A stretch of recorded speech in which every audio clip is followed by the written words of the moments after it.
이제 15장으로 넘어왔는데요. 이제 14장 앞에 본문을 보면 예수님이 이제 재판을 받는 장면이 나왔죠. 근데 이제 어제 본문의 재판은 이제 대제사장이 예수님을 재판하는 것이었다면, 오늘 본문은 로마 총독 빌라도가 주관하는 2차 재판이라고 할 수 있죠.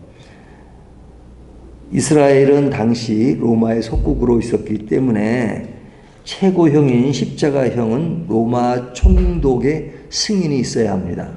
그렇기 때문에 자기들 선에서 끝나지 않고 예수님을 십자가에 못 박히게 하기 위해서 빌라도에게 예수님을 데려와서 재판을 받게 하는 장면이 오늘 본문입니다. 근데 이제 1차 재판에서는 그 제목이 무엇이었어요? 그들이 말하는 신성모독, 이것이 주였습니다. 물론 그 외에도 많은 구실을 붙여서 예수님이 이래서 죄인이고 저래서 죄인이고 하는 많은 그런 이름을 붙였습니다. 그런데 이제 2차 재판에서는 전 빌라도의 판단이 중요했던 것이죠.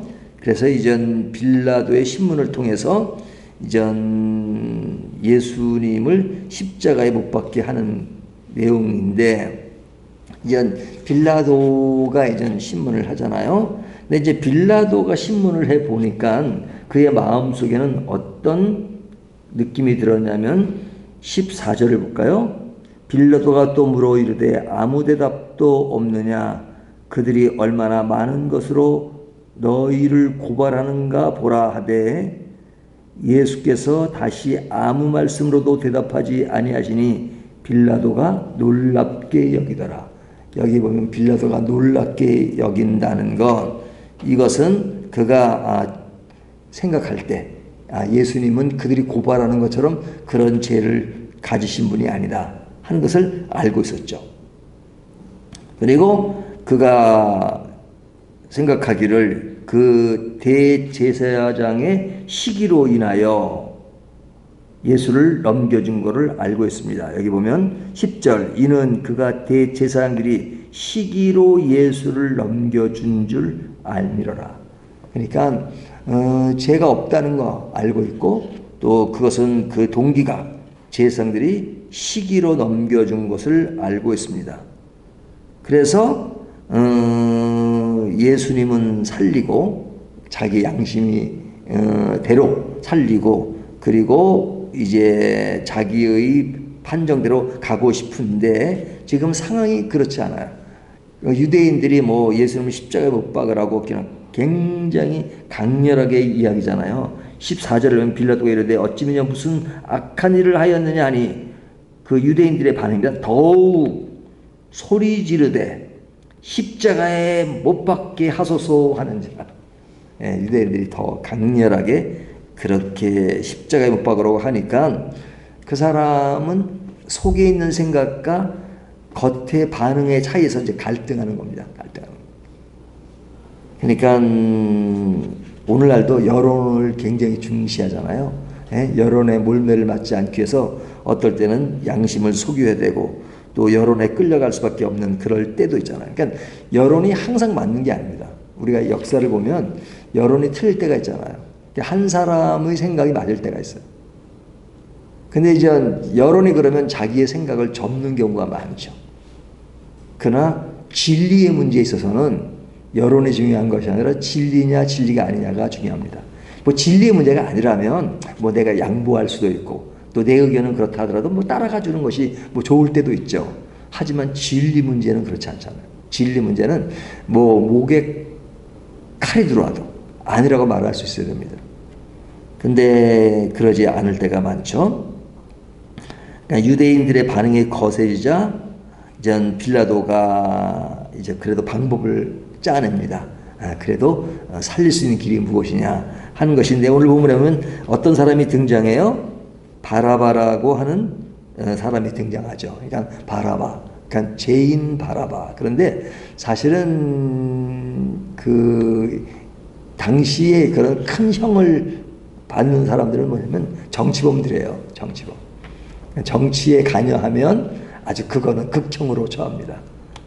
도둑질을 하거나 사기를 치거나 거짓말하는 그런 것은 그냥 가볍게 하지만 정치인은 그것이 옳고 그런 것이 아니라 로마에 투항을 하거나 로마를 반대하면 그 사람은 최고형에 속합니다. 그러니까 예수님도 신성모독이라는 말을 하고 하지만 실제로 정치본부로 몰고 가는 거죠. 그러니까 하나님 나라를 얘기한다. 그것은 로마 황제가 있는데 로마 황제를 무시하는 거다. 이런 식으로 이제 몰고 가는 겁니다. 그래서 예수님을 십자가에 못 박으라고 말하고 있는 것이죠. 근데 이런 그 역할을 하는 사람이 누구였냐? 대제사장이었거든요. 대제사장. 오늘날 말하면 종교인이죠. 근데 이런 사람들이 더 구약 성경도 잘 아는 사람인데 더욱더 예수님을 죽이고자 합니다. 무엇을 통해서? 시기를 통해서. 근데 그것이 통하게 하기 위해서는 그러니까 사람들을 동원시킵니다. 사람들. 그러니까 여기 보면 많은 무리를 충동하여 바라바를 놓게 하는지라. 11절에 그러죠. 그러나 대제사장들이 무리를 충동하여 도리어 바라바를 놓아달라 하게 하니. 충동합니다. 그러니까 예수를 못 박으라는 거죠. 바라바를 놓아주고 예수님을 못 박으라. 그러니까 이게 종교가 타락하면 이렇게 무서워요. 타락하면 진짜 무엇이 진리인지. 다른 것은 진리를 외면한다 할지라도 최소한 예수님을 믿는다 하고 하면 그 진리에 대해서는 그냥 무릎을 꿇어야 되잖아요. 하지만 그 진리가 그런 게 없어요. 그런 면에 이 대제사장의 모습에서 크게 나타나죠. 그러니까 결론은 어떻게 됐냐. 빌라도가 마지막 판결을 했는데 양심상으로는 예수님이 죄가 없어요. 하지만 사람들은 거의 다 많은 사람들이 십자가에 못 박으라고 해요. 그 갈등 속에서 결론을 내린 게 뭐냐. 15절. 빌라도가 무리에게 만족을 주고자 하여 바라바는 놓아주고 예수는 채찍질하고 십자가에 못 박히게 넘겨주니라. 그러니까 십자가에 못 박히게 넘겨준다는 것은 판정을 극형인 십자가로 내린 것이죠. 그러니까 바라바가 아니라 빌라도에 대한 그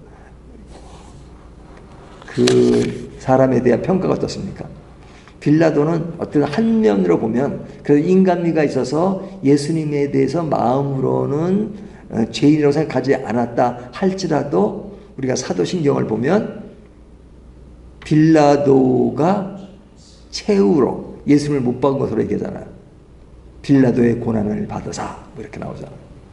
그러니까 내가 있는 자리가 굉장히 중요해요. 있는 자리가 아무리 동기는 순수하다 할지라도 그런 모든 방법이나 모든 것들이 제대로 되지 않은 그 모든 책임을 누가 져야 되느냐. 결국은 앞에 서 있는 사람이 져야 됩니다. 나는 너무 억울해요. 그렇게 말하는 건 그런 핑계거리가 안 돼요. 그래서 내가 조금 더 책임지는 자리에 있을 때 그런 책임감을 가지는 것, 그것은 너무너무 중요하죠. 그런데 빌라도는 결국은 자기의 양심을 속인 거죠. 양심을 속이고 그리고 예수님을 그냥 십자가형에 이렇게 내어줍니다. 그러니까 그 자기 양심을 속이는 것은 뭐가 있는 겁니까? 자기 욕심이 있는 겁니다. 욕심. 빌라도의 욕심. 빌라도 욕심 뭐예요? 그 자리에 앉아 있어야 되거든요.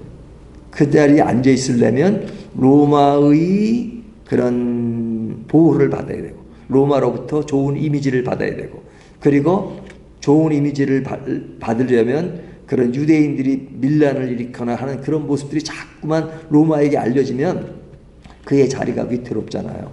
그러니까 그 자리를 유지하기 위해서는 그냥 이쪽 눈치도 봐야 되고 저쪽 눈치도 봐야 되고 그러다 보니까 이런 결론을 내린 겁니다. 그래서 결론이 뭐냐? 결론은 예수님은 죄인이다. 결론은 예수님은 죄인이다. 양심상 마음속에는 죄인이 아니에요.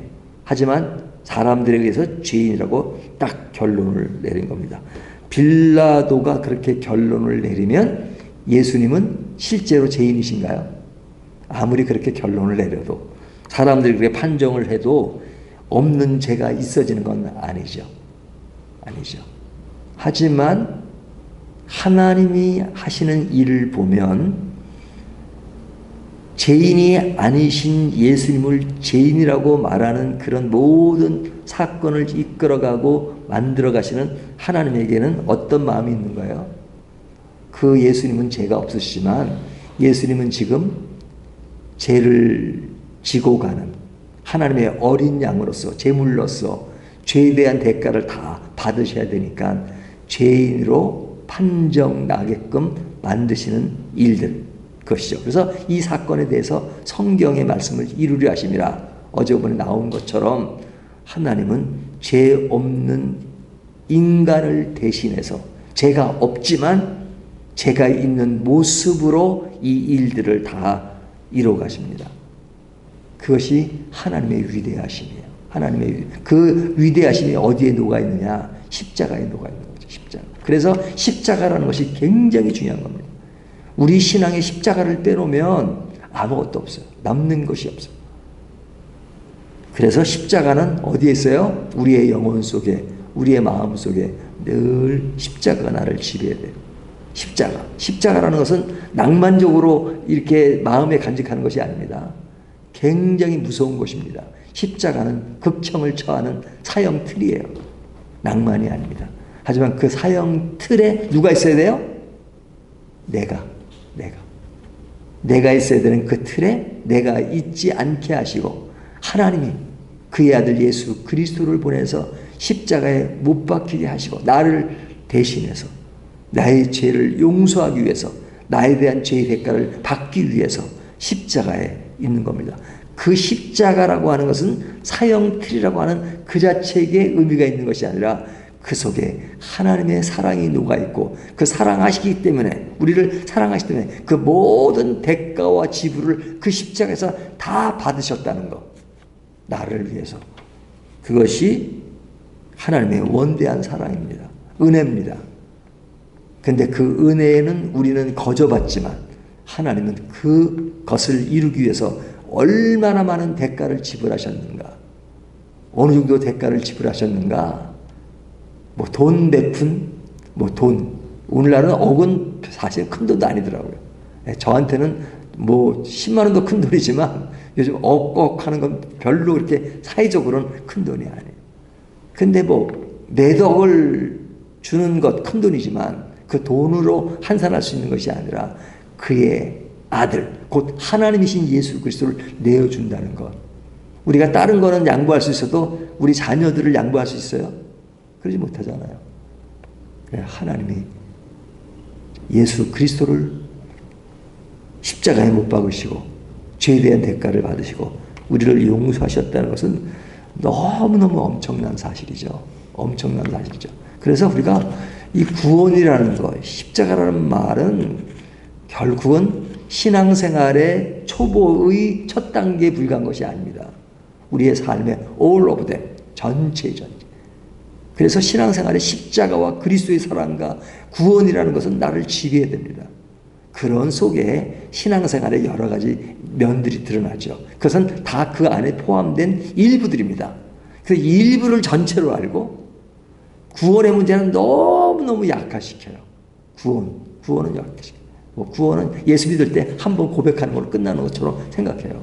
하지만 우리의 삶에 구원이 지배해야 합니다. 구원이 왜 중요하냐? 내가 새로운 생명이 됐다는 것도 중요하지만 그런 새로운 생명을 주시기 위해서 하나님의 하신 일이 너무너무 엄청난 것이다. 엄청난 일을 나 한 사람을 위해서 그렇게 하셨다는 것. 그것이 엄청난 하나님의 은혜인 것이죠. 오늘도 그런 은혜를 만끽하시기 바랍니다. 우리가 빌라도의 어떤 그런 자기의 양심을 약간 속이고 그리고 하는 것이 그렇게 큰 게 아니에요. 중요한 것은 우리가 하나님의 은혜를 입었다는 것. 이것을 다시 한번 생각하며 더욱더 십자가로 은혜를 더 깊이 생각하는 저와 여러분이 되시기를 주님의 이름으로 축원합니다.